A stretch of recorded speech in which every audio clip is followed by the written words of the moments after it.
Il y avait un avantage au minimalisme auquel je ne m'attendais pas vraiment, mais cela a changé ma vie. Quand j'ai commencé mon parcours minimaliste, ça a commencé comme un défi pour une vidéo. J'ai alors vu de grands avantages, comme moins de stress et des économies, ce qui, pour quelqu'un d'économe comme moi, est un vrai atout. Et pour chacun, la raison pour laquelle il se tourne vers le minimalisme est différente. Peut-être que c'est pour simplifier votre vie, libérer plus de temps, avoir un espace plus propre, arrêter d'acheter autant de choses, arrêter d'être aussi consumériste. Pour chacun, c'est différent, mais pour moi, l'un des principaux avantages que j'ai commencé à réaliser récemment, c'est que cela libère vraiment beaucoup de temps dans ma vie. Et je peux consacrer ce temps à créer et à vivre une vie dont je n'ai pas besoin de m'échapper, une vie que je n'attends pas avec impatience. Les week-ends, parce que je profite de chaque jour, ce qui est quelque chose que très peu de gens ont réellement. On entend toute notre vie que le temps est notre bien le plus précieux, et pourtant presque personne ne traite le temps comme son bien le plus précieux. Nous perdons des heures chaque jour sur nos téléphones, devant la télévision et les écrans. Nous sommes très rarement réellement présents dans l'instant, à profiter de ce que nous faisons. Nous pensons constamment au passé, à quelque chose qui nous est arrivé, à quelque chose que nous aimerions pouvoir changer. Nous revivons ce souvenir ou nous pensons à l'avenir qui n'est en réalité qu'imaginé. Ce n'est pas réel. Ou, comme je le faisais souvent, essayer d'échapper à l'instant présent, de se rapprocher du week-end, de se rapprocher du moment où l'on ne travaille plus, de faire autre chose que ce que l'on fait en ce moment. Et c'est là que les 3 principes fondamentaux sont intervenus et m'ont permis de ne plus avoir besoin de cet échappatoire.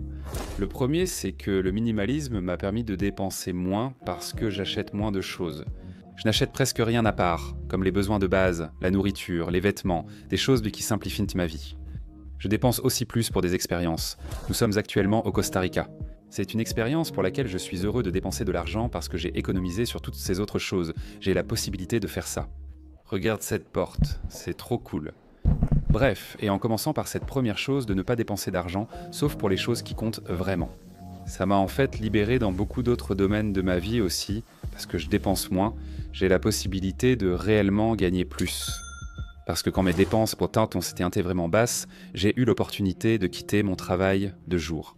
Là où j'étais en quelque sorte limité sur combien je pouvais gagner, et je gagnais beaucoup moins, alors que j'avais l'opportunité de gagner beaucoup plus.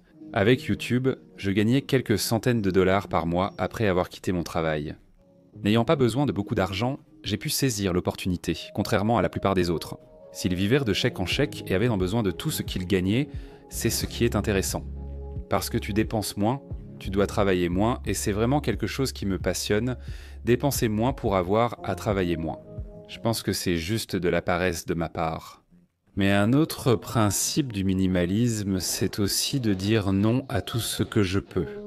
J'avais cette compulsion que je pense que beaucoup d'entre nous ressentent de dire oui par défaut. Si quelqu'un vous invite à dîner, vous avez automatiquement l'impression que vous devez accepter.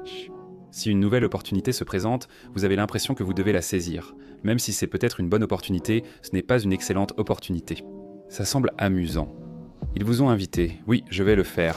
Après des années à répéter ça, je travaillais sur 4 emplois. Parce qu'il était si difficile de refuser l'argent, j'ai perdu ma liberté et mon temps, notre ressource la plus précieuse. Depuis que j'ai commencé à dire non sans pitié à tout, c'est peut-être devenu trop extrême. J'ai pu intégrer cette liberté dans ma vie, ce que je pense que très peu de gens arrivent à faire. Ce que j'aime chaque jour. Mais la seule façon d'y arriver a été de changer ce que je faisais de mon temps libre.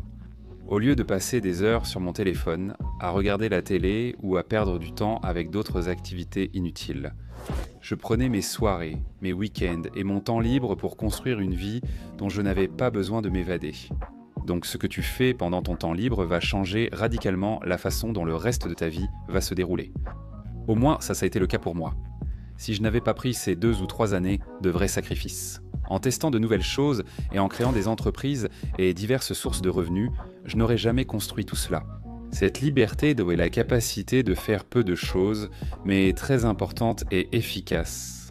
Pour moi, tout se résume à l'idée du moins mais mieux, c'est l'essentialisme et le minimalisme. Et appliquer cela à tous les domaines de ma vie où je le peux. Si cette vidéo vous a plu, n'oubliez pas de vous abonner, et je vous retrouve la semaine prochaine.